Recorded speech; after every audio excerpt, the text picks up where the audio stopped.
Hey kiddies, welcome to Fun Zone Kids।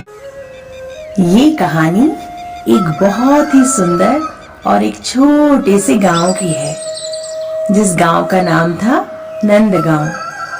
Nandgaon एक बहुत ही सुंदर और हरा भरा पहाड़ी इलाकों के आसपास रहने वाला एक गांव था।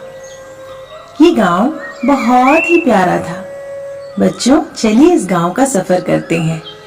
इस गांव में सवेरे होते ही चहल पहल शुरू हो जाती है। गांव के सारे लोग गांव के बीचों बीच हंसते खेलते और बोलते नजर आते हैं। महिलाएं हर सुबह पानी भर के तालाब से घर ले जाती हैं। वहीं पास में कुछ औरतें बैठकर मंदिर के सामने धूप सेकती हुई नजर आती हैं। गांव के सभी पुरुष खेती बाड़ी करके अपना जीवन चलाते हैं। इस गांव के सभी बच्चे बहुत ही खुशहाल और बहुत ही प्यारे हैं। सारे बच्चे और जानवर सुबह सुबह गांव में सैर करने निकल जाते हैं और बच्चे झूला झूलते हुए पेड़ों के इर्द गिर्द, पेड़ों के ऊपर पंछियों के जैसे मस्ती करते हुए नजर आते हैं। और इस गांव की महिलाएं अपने घर के आंगन में बैठकर मिट्टी के चूल्हे पर खाना बनाती हैं। इसी गांव में एक लड़का रहता था जिसका नाम था मोहन। मोहन की अपनी एक प्यारी सी गैया भी थी। मोहन की गैया का नाम था गौरी। मोहन गौरी से बहुत प्यार करता था। वो उसके साथ में खूब मस्ती करता था, खूब खेलता था, गौरी की खूब सेवा भी करता था। गौरी की हर दिन सफाई करता, घास फूस से उसे छेड़ता, उसे घास लाकर हरी हरी ताजी ताजी पत्तियों के साथ खिलाता। मोहन अपनी गैया को हर सुबह पानी पिलाने के लिए गांव के तालाब में भी लेकर जाता और उसी तालाब में मोहन गौरी को हर दिन नहलाता भी। उसके बाद मोहन गौरी को लेकर पास के एक बहुत ही सुंदर जंगल में चराने ले जाता। मोहन बहुत ही प्यारा बच्चा था। मोहन गांव में सबके साथ हिल मिल कर रहने वाला एक बच्चा था। गांव में हर किसी की मदद करता मोहन। जब भी गांव में किसी को कोई समस्या आ जाती थी, मोहन तुरंत पहुंच जाता था उसकी मदद करने के लिए। मोहन अपनी माँ के साथ में अपने घरेलू कामों में भी हाथ बटाता था। कभी झाड़ू लगा देता था तो कभी बर्तन साफ कर देता था। हमेशा की तरह एक दिन मोहन अपने गांव से गौरी को लेकर पास के खेत में जा रहा था ताकि वो गौरी को चरा सके और उसे भोजन करा सके। मोहन गौरी को लेकर एक सुंदर खेत के बीच से, जहाँ पर बहुत से हरे भरे पत्ते, पेड़, फूल, पंछियाँ नजर आ रहे थे, उस रास्ते से होते हुए मोहन गौरी को लेकर पास के एक बहुत बड़े मैदान में पहुँच गया। मोहन गौरी के पीछे पीछे चल रहा था। गौरी भी धीरे धीरे घास चर रही थी। मोहन को अचानक से प्यास लग गई। मोहन ने गौरी को छोड़कर एक पेड़ के नीचे बैठने का स्थान लिया। मोहन पेड़ के नीचे बैठ गया और वो अपनी मिट्टी के घड़े से पानी पीने लगा। जैसे ही मोहन पानी पी रहा था, उसकी नजर एक सफेद बकरी के बच्चे पर पड़ी। मोहन ने उसे देखा और आसपास देखा कि ये है किसके साथ। इस बकरी के बच्चे के साथ तो कोई नहीं है। ओह, शायद ये रास्ता भटक चुकी है। इसकी तो माँ भी नहीं है इसके पास। जब मोहन ने ये देखा तो वो बहुत दुखी हो गया और बहुत घबरा गया। मोहन मन ही मन सोचने लगा कि अब क्या करूं। मोहन प्यार से उस बच्चे के पास गया और उस बकरी के बच्चे को मोहन ने अपनी गोद में उठा लिया। उसे सहलाते हुए उसे कहा, तुम चिंता मत करो, मैं तुम्हें तुम्हारी माँ के पास लेकर जाऊंगा। चलो चलते हैं तुम्हारी माँ को ढूंढने। ये कहते हुए मोहन ने बकरी के बच्चे को अपने साथ चलाना शुरू कर दिया। चलते चलते थोड़ी दूर पर जब बच्चा थकने लगा, जब बकरी का बच्चा चल नहीं पा रहा था, तो मोहन ने उसे अपनी गोद में उठा लिया और उसे लेते हुए उसी खेत और खरियान और बगानों के बीच से चलते चलते चलते चलते मोहन पास के एक दूसरे गांव में चला गया, जिस गांव का नाम था सुखपुर। सुखपुर में बहुत सारे लोग थे जो गांव के बीचों बीच अपना काम कर रहे थे। सभी गांव वाले अपने हर दिन के काम में व्यस्त थे। मोहन चलते चलते गांव के बीचों बीच पहुंच गया। गांव के बीच में जाते ही मोहन वहीं पर रुक गया। उसने चारों ओर देखा और सोचा कि किससे पूछूं? कौन मेरी मदद करेगा? कौन मुझे जवाब देगा?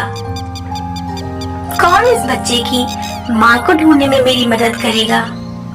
ठीक है, थोड़ी दूर और आगे चलता हूँ। किसी समझदार व्यक्ति से पूछूंगा जो मेरी मदद कर सकता है।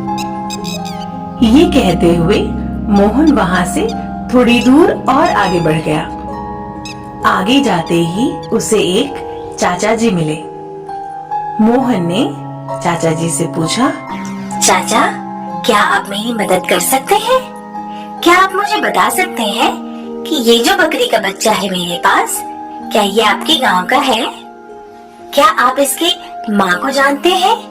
आपने इसकी माँ को देखा है? अगर आप इसकी माँ को जानते हैं तो उसे ढूंढने में मेरी मदद कीजिए। ये बच्चा रास्ता भटककर पास के जंगल में पहुंच गया था। मैं इसे बड़ी मुश्किल से वहाँ से उठाकर लाया हूँ, वरना आज तो दूसरे बड़े जानवर इसे मार ही डालते। इस बेचारी का तो कोई कसूर ही नहीं।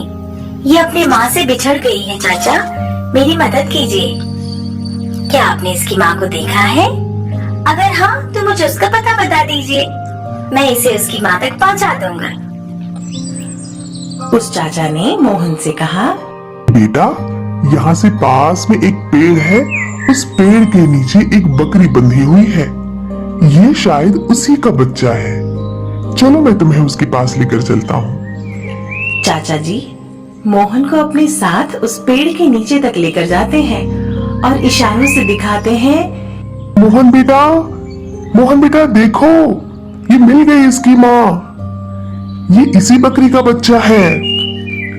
चाचा उस बकरी की तरफ हाथ से इशारा करते हैं। मोहन जैसे ही उस बकरी की तरफ देखता है, इतने में बकरी का बच्चा मोहन के हाथों से उछलकर अपनी माँ की ओर दौड़ने लगता है। खुशी के मारे वो उछलते कूदते अपनी माँ की तरफ जल्दी से पहुँच जाना चाहता है।